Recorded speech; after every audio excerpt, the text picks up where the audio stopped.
မင်းပြောတာတော့နည်းနည်းတော့များတယ်နော်များတယ်ငါနာမည်ကောင်းလိုချင်တော့ဒီကောင်စကားတွေဘာဖြစ်လဲစောက်ပေါင်းဝင်ဦးတွေပါရပါတယ်ဒါစစ်တပ်မှာပဲပေါင်းဝင်တာပေါ့ကွာစစ်တပ်တွေကစစ်သားမှာပဲအကုန်လုံးတိုင်းပြည်ချစ်တာပေါ့ငါတို့အပြင်ကအရက်သားတွေကငါတို့တိုင်းပြည်ကိုမချစ်တော့ဘူးပေါ့နော်မင်းပြောသလိုဆိုမင်းအတွေးဆိုရင်နော်မင်းတို့လာရေးတာလေငါပြည်သားစုလည်းမဟုတ်ငါလည်းမဟုတ်မင်းမမင်းတစ်တော့ဆိုပြီးတော့မင်းမှန်မှလာရေးတာအဲ့လာရေးတော့မင်းကဘာမှမဆိုင်မင်းနဲ့ငါမိမဖာတင်မဖြစ်တယ်မင်းကစစ်သားတယောက်ဖြစ်ပြီးတော့ငါမိမကိုဖာတင်မလို့ပြောလိုက်တယ်နော်ဒါရှင်းရှင်းလေးနော်ရှင်းရှင်းလေးနော်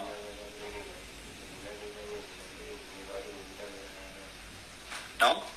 ရှင်းရှင်းလေးငါမိမလည်းဖာတင်မဖြစ်သွားတယ်မင်းပြောလို့နော်ငါဖာခံပြီးပေးအောင်ငါမိမဖာခံပြီးပေးအောင်မင်းအဲ့စကားတဲ့မင်းကပြောရမှာကိုစောဘုန်းကြီးကဟုတ်တော့ဟုတ်တယ်ဒါပေမဲ့မင်းတို့အဲ့လိုမျိုးကြီးတယ်တော့မင်းဂျားရနေရန်တိုက်ပေးတဲ့စကားကိုမင်းတက်မလို့တထိန်တယောက်ဖြစ်ပြီးတော့မှမသုံးတတ်နိုင်ဘူးလားဒီမန့်ကြီးရပြမင်းကတော့အဲ့မန့်နေကြီးပဲလိုက်ပြန်တာဇော်ဘုန်းကြီးမန့်နေကြီးပဲလိုက်ပြန်နေတာဇော်ဘုန်းကြီးမန့်နေကြီးပဲပြန်တာဘာသဘောမှလည်းငါလည်းမသိဘူးမင်းတကယ်လို့တက်မတော်ရဲ့ဥမာတကူလို့ဆိုပါတယ်ဆိုလို့အဲ့ဒါဆိုမင်းတက်မတော်ကကွယ်ဦးစီးချုပ်ကဟုတ်လားဘုချုပ်ရန်အောင်ဆိုလို့ဘုချုပ်ကပါလေဘတူးလေနော်တင်းတင်းဟိုဖြစ်လိုက်တာပြည်ထောင်ဝန်ကြီးချုပ်တို့ဥပမာတခုဥပမာကိုပြောတာပါအဲ့တော့အားလုံးကဖြူစင်တန်ရှင်းနေတယ်ဆိုရင်ငါတို့နိုင်ငံဟိုဖြစ်မှာငါတို့နိုင်ငံကပြုပြင်ပြောင်းလဲရမှာလေအခြေခံစစ်တီစစ်သားအစအထက်အရာရှိတွေထိဒါတော့ဘာပြောမှာပေါ့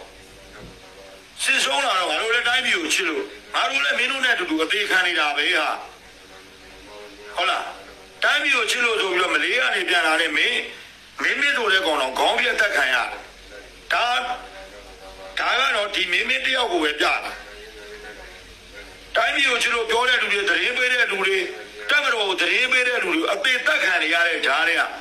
ငါတို့လုံနေတာကိုမင်းကအဲ့လိုကြီးပြောလိုက်တာကြတော့အညီကမင်းမို့လို့ပြောရတယ်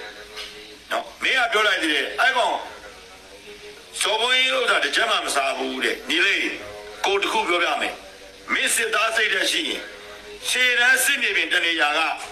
စစ်တီတယောက်အကိုကြောင့်နဲ့ဆက်လိုက်တက်လိုက်တော့ဘူးရင်အဲ့ဒါစစ်သားတွေအကုန်တော့ရတာပဲအဲ့ဒါစစ်သားလို့ခေါ်တယ်